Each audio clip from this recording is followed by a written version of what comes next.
House Republicans holding AG Merrick Garland in contempt for withholding Biden-Hur interview audio. The gist of this is there's a Biden health crisis. He is so unhealthy that we can't criminally charge him for his criminal actions.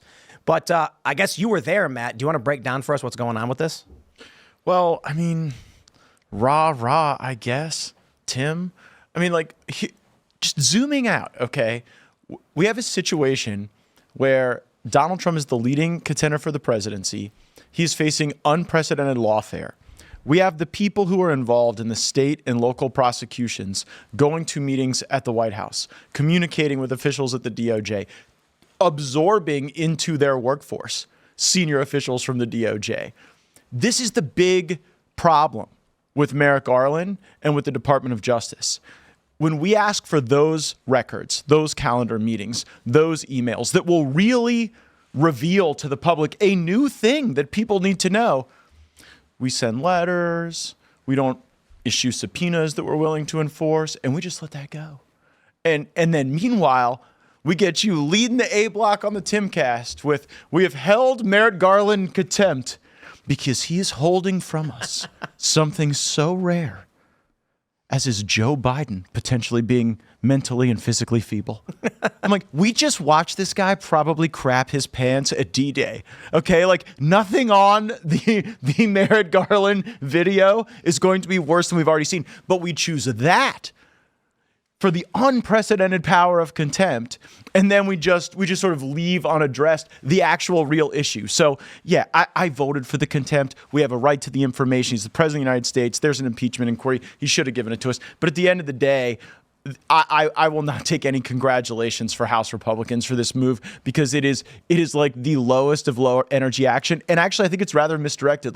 Do you want to live in a world where there's no limiting factor on the ability of any Congress in the future to go root around in an investigative file that didn't result in a criminal prosecution? Do you want to live in that world? Nobody wants to, but do you think... Does Steve Bannon want to live in that world? I don't know that that's kind of the best thing for separation of powers either. But why am I leading with this on the A block? You're leading with it because you are so thirsty for anything that we have done that is of any meaning, or that anybody is being held accountable for anything, right?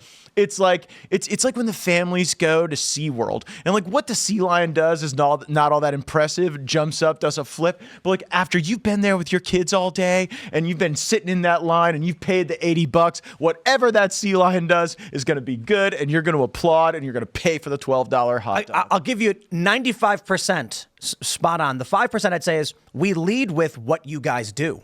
And so the story of the day is that you've held Merrick Garland in contempt, and then the gist of it is we complain about how the only thing that ever gets done is strongly worded letters. We did the wrong thing. We contempted the wrong conduct. Yeah. Right? I mean, we scored in the wrong end zone. That is my criticism. What's the conduct you want to put him in contempt for? Look, I believe that the worst thing going on right now at the Department of Justice is what they're doing to Trump. It's not even the protection of Biden. It's what they're doing to Trump. And there is evidence that they are involved in that. There are meetings that we know happened at the White House with Nathan Wade and Fani Willis. We know there are personnel that literally left senior positions at DOJ to do the career downstream to the Manhattan District Attorney's Office, right? And so we want the employment records, the references, the correspondence, and Merrick Garland tells us to fuck off, and we fully fund. Oh, I'm sorry, we give him a 7% cut on his budget. Naughty, Merrick Garland. But then they hold back video of Joe Biden stuttering, and we act like, God damn it, if we don't get this, we're going to use the awesome power of contempt. Does that not offend you? I want to mention real quick, because you mentioned the poop into the pants. So because I love ChatGPT, asked it if it was reasonable to assume that Joe Biden crapped his pants. And it was like, no, there is no evidence to suggest this. And then I said, there's more evidence that Joe Biden crapped his pants than there is that Donald Trump worked for Russia. There's more. We actually have a video where he's squatting down, and it was like, ask anybody who's had a toddler what that move looks like. So right? here's what I did. I then asked GPT if an 81-year-old man standing up during an event squats down, grimaces, stands up, squats a little bit, is it reasonable to assume he may be suffering fecal incontinence? And it goes, yes, that is reasonable to assume. And I said, and if it's Joe Biden, no, how dare you? Honestly, the same thing happened one time when I was at a party with Bill O'Reilly. I think he shit his pants and then had to shuffle off. Joe Biden did? No, Bill O'Reilly. Oh, wow. I mean, these things happen. I don't want to derail into that, but I think you're correct. When it comes to why we can't prosecute Joe Biden, I'll give a little bit to this. I mean, this is them saying they're not going to criminally charge Joe Biden because he's a doddering old fool and it wouldn't work. So we know this already. That's already been said. That's the worst thing about it. There's nothing more to reveal, right? They've outright said we won't prosecute him because his brain's gone. Did you ever think Joe Biden was going to get prosecuted for these documents? Did you swallow the hook that hard? Did you ever believe it? No.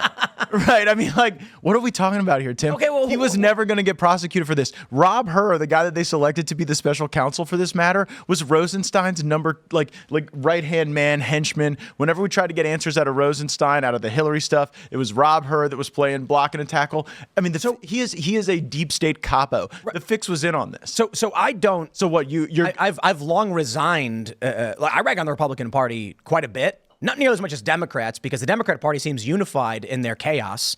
But there's like a dozen or so Republican members of Congress who do good things.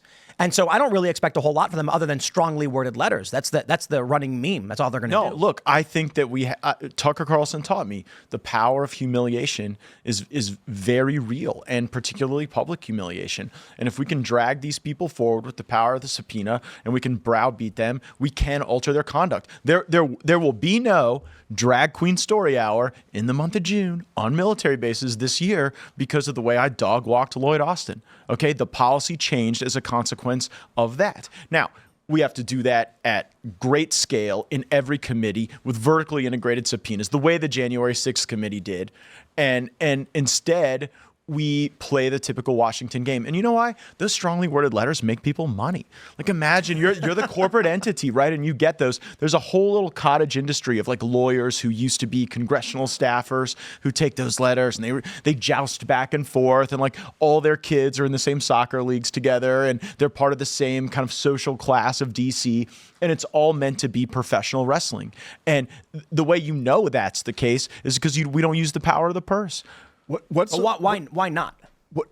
Because it's a corrupt. I mean, this is the essence of our discussions that they always devolve to. Who is really making the decisions? The core feature and function of Washington is to ensure that no one ever really looks at the money. And the way to ensure that happens is to make sure that everybody's voting on all of the money all at once at the most inconvenient time. Yep. So the government runs out of money on September 30th. And what they'll do is they'll say, oh, we're so close to getting those single subject spending bills Gaetz wants. And so they'll kick that thing to right up against everybody's Christmas and Hanukkah recess.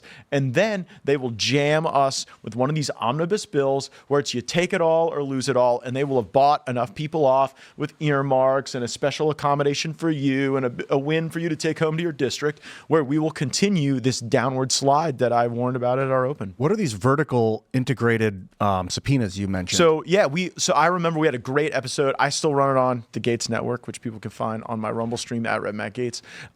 The episode we had with Steve Bannon in my congressional office, and I just returned from the January 6th committee's vault with all of their files. And here's what they would do: they would assess a target, and they would say, how does that person communicate? All their email, all their phone, all of their devices. How do they move? Do they have Uber? Do they have, is there a way to check tolls around their house, around their places of work? And then how do they spend money? Where do we get their bank records? I mean, I looked in the Bernie Carrick file and I could see where that guy bought a cup of coffee from McDonald's in New York City. And the only file that was totally empty was Steve Bannon's, which I believe was to ensure that they did not have evidence there in those records that they didn't want out for their own reasons, perhaps.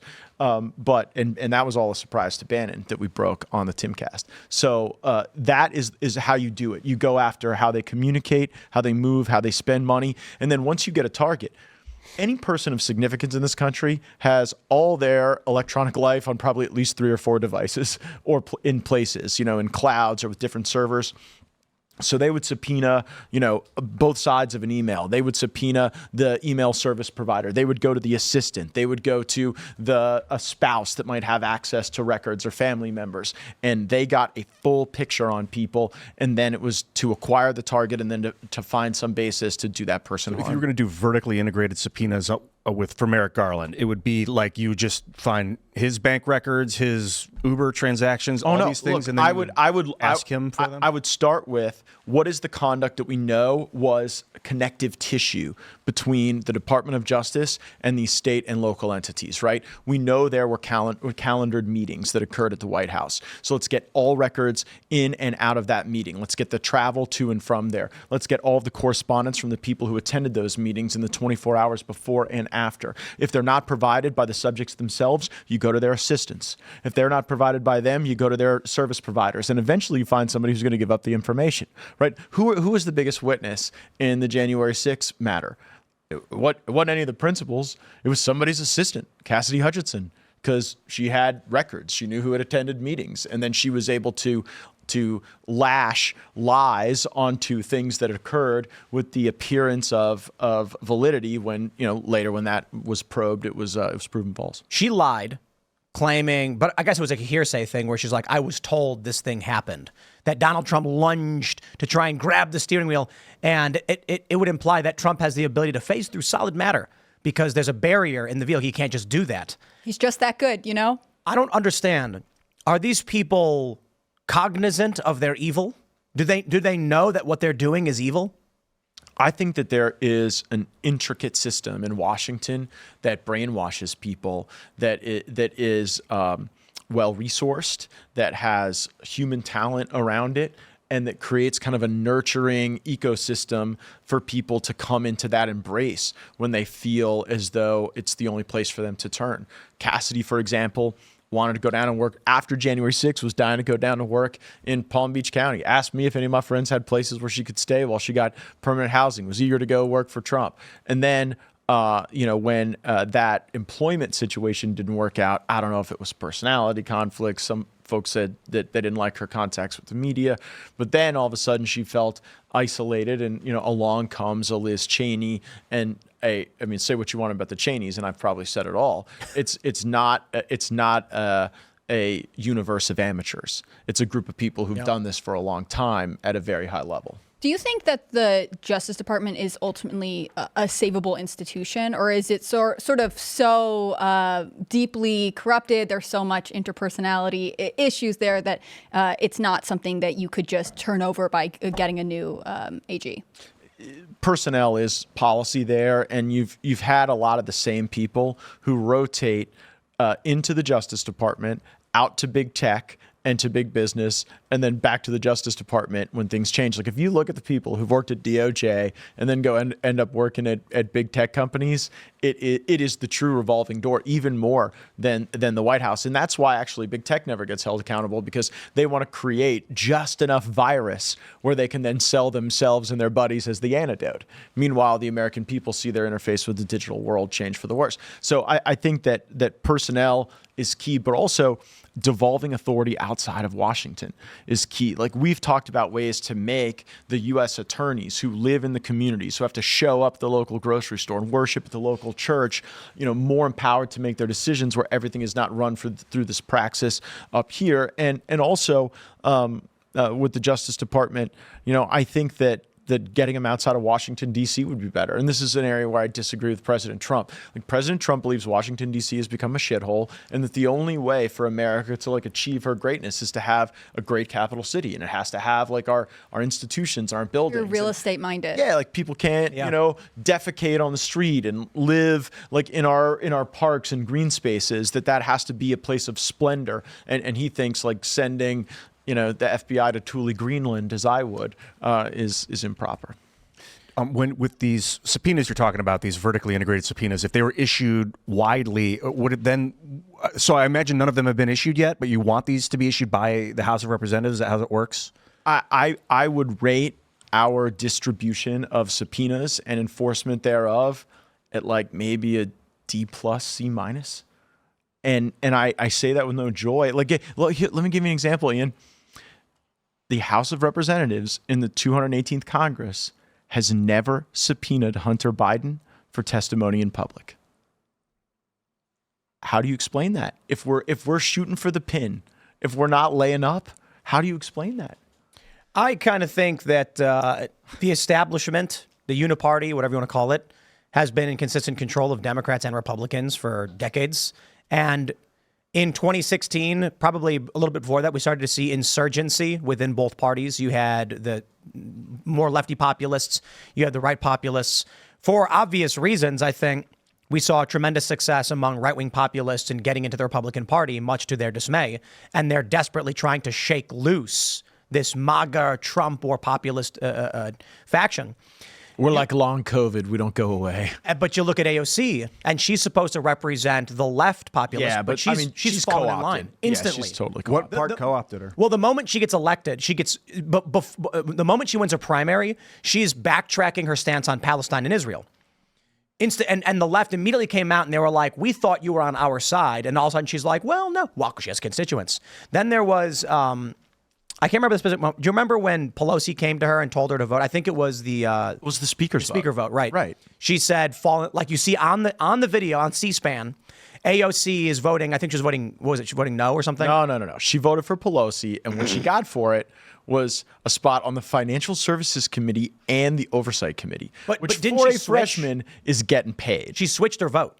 So there's a video where you see Pelosi yelling at her, and then all of a sudden the vote changes or something like that happens. Well, I think she's sitting there, and they kind of have an interaction, but the deal was cut right before that moment. Exactly. Because she gets on these two primo committees, and she votes for Pelosi. Do you think that moment was intentional then, because it makes her look like she's standing up to Pelosi, to her constituents? Well, look, I went through that. You think I started with 20 when we opposed McCarthy? We had way more who were just like, we know this guy's corrupt. We know he lies. We know the truth ain't in him. We're never before him. And then like those people stopped coming to the meetings, and next thing you know, they got a real good committee spot. Yep. So it's a part of the economy of Washington, right? I mean, I wrote in my book about when I first got here in freshman orientation, I really wanted to be on the Armed Services Committee. I represent a military community. I thought they'd want to know what my foreign policy views were or what the GDP of my district was relative to the military. And they were just like, look, you owe $75,000 to the NRCC in the next 10 days. They want to know how many zeros you could put behind a couple numbers. Yeah, and I mean, I showed up with 150 because I figured if they're for sale, like, I mean, you definitely don't want to like pay and not get one. A business and opportunity. so, yeah, they said, we think you're a real comer, and put me on judiciary as well. Wow. That's yeah, for money. paying double, I guess. Yeah, and I paid twice, so. Thanks for watching this clip from Timcast IRL. Make sure to check out the live show Monday through Friday at 8 p.m. on this channel. Subscribe, and we'll see you all there.